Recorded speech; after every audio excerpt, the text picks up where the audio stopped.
నేను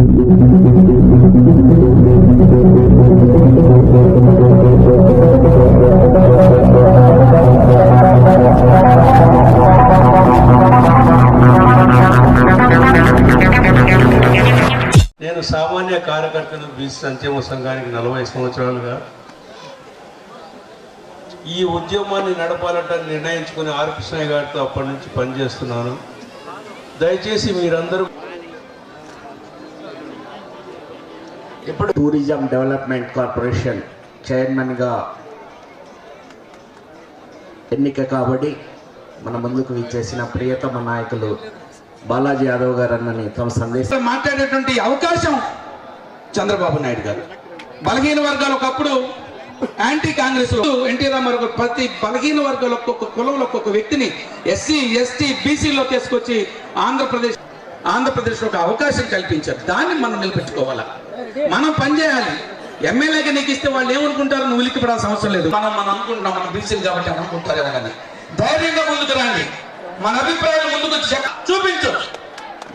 నువ్వు నిజంగా పనిచేస్తే, గర్వంగా పనిచేస్తే, ధైర్యంగా పనిచేస్తే ఆ పార్టీ నాయకుడి గెలవాలన్నా బీసీలు ఉంటేనే. నిన్న తెలుగుదేశం పార్టీకి అండగా ఉన్నటువంటి బలహీన వర్గాలు ఉంటేనే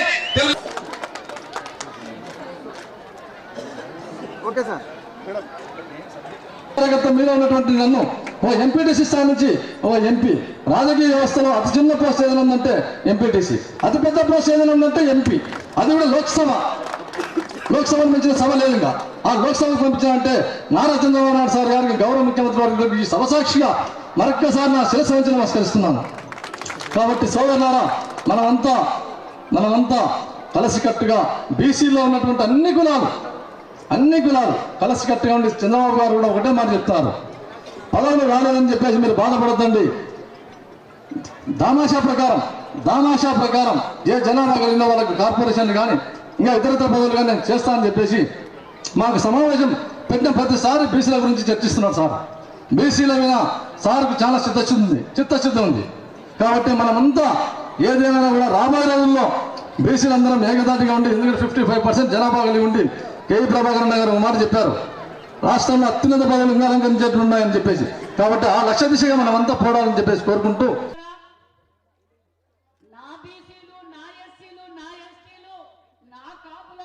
ఓటేయించుకొని 2019లో అధికారంలోకి వచ్చాక ఏం చేశారో మీకు తెలుసు.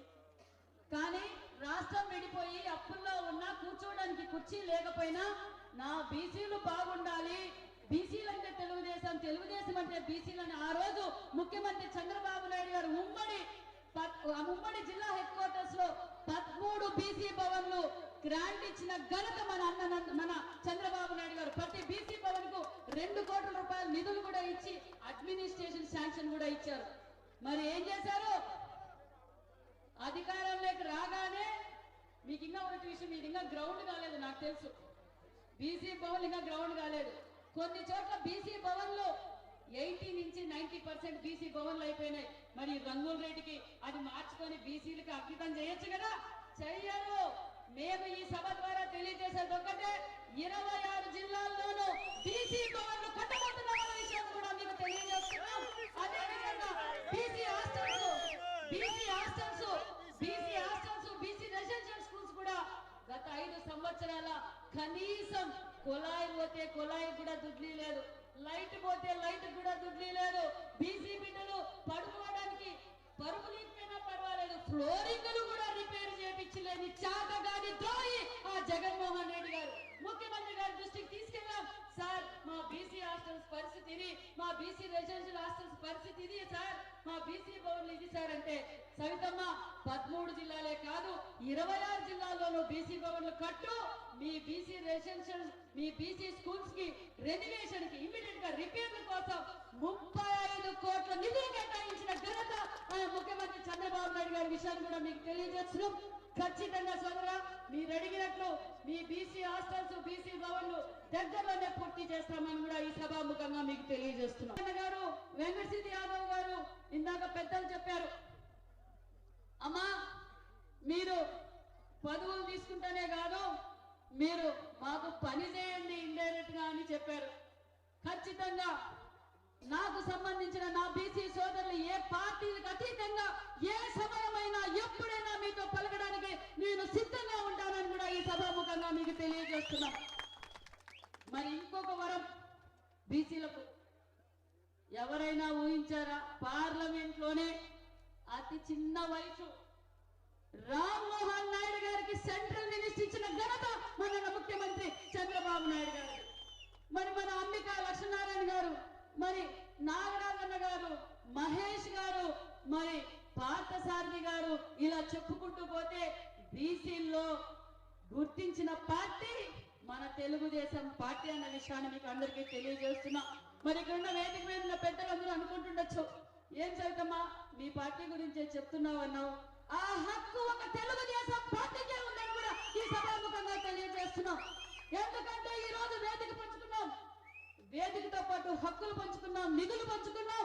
ఈ రాష్ట్రాన్ని స్వర్ణాంధ్రప్రదేశ్ గా మార్చాలన్నదే ముఖ్యమంత్రి చంద్రబాబు నాయుడు గారి ఉద్దేశం అన్న విషయాన్ని కూడా మీకు తెలియజేస్తున్నాం. నేను నిన్నటి రోజు మండలిలో మాట్లాడాను. ఏం తప్పు మాట్లాడానో నాకు తెలియదు.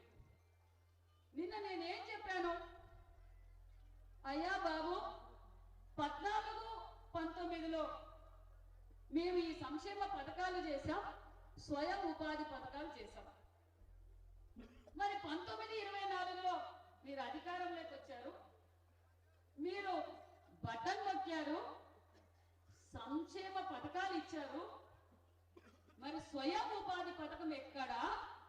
మళ్ళీ మేము సంక్షేమ పథకాలు ఇస్తున్నాం, మళ్ళీ స్వయం ఉపాధి పథకాలు కూడా ఇస్తున్నాం అన్న విషయాన్ని నేను చెబితే ఓ అని ఒక బీసీ మహిళ మంత్రి మాట్లాడుతున్న గౌరవం కూడా లేకుండా పోడియం దగ్గరకు వచ్చి బీసీ మంత్రి క్షమాపణ చెప్పాలి. ఎందుకు చెప్పాను నేను క్షమాపణ?